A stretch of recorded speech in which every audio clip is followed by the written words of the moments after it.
तो चलिए दोस्तों, भोजपुरी के दबंग स्टार खेसारी लाल यादव जी के आज वाले गाने के रिस्पांस के बारे में बात कर लेते हैं। तो वीडियो को लास्ट तक देखते रहें और जो लोग मेरे चैनल को अभी तक सब्सक्राइब नहीं किए हैं वो लोग कर लें, क्योंकि हमारे चैनल पर भोजपुरी का हर खबर सबसे पहले आता है। तो दोस्तों, आज सुबह सुबह भोजपुरी के दबंग स्टार खेसारी लाल यादव जी का एक नया गाना आप सभी के बीच रिलीज किया गया है आराध्या फिल्म के यूट्यूब चैनल पे, जिस गाने का नाम है पायल।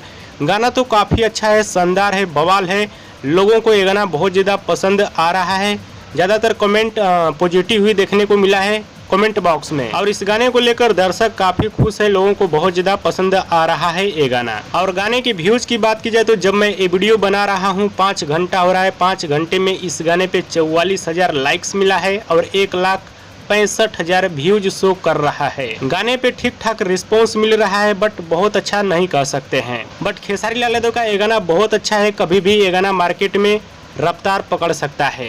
और थोड़ा सा व्यूज डाउन है, पता नहीं क्यों इस समय यूट्यूब सबको डाउन किया है। हम लोग का भी वीडियो उतना नहीं चल रहा है। और इस गाने पे लाइक और व्यूज कम आने का एक और बहुत ही बड़ा कारण है। कारण यह है कि ये गाना Khesari Lal Yadav new song search करने पे नहीं आ रहा है। जी हाँ दोस्तों, Khesari Lal Yadav new song search करने पे खेसारी लाल यादव का ये गाना सर्चिंग में नहीं आ रहा है, जो कि सर्चिंग में आना जरूरी होता है, क्योंकि सर्चिंग से भी बहुत अच्छा खासा लाइक और व्यूज मिल जाता है। और आप सभी को बता दूं, हमने सुधार करने के लिए 9-10 बजे के आसपास में ही बोल दिया है। देखिए ये लोग कब तक सुधार करते हैं। और दोस्तों, भोजपुरी के दबंग स्टार खेसारी लाल यादव जी का वीडियो पसंद आया तो ज़्यादा लाइक करें, कमेंट करें, शेयर करें, सब्सक्राइब करें। धन्यवाद दोस्तों।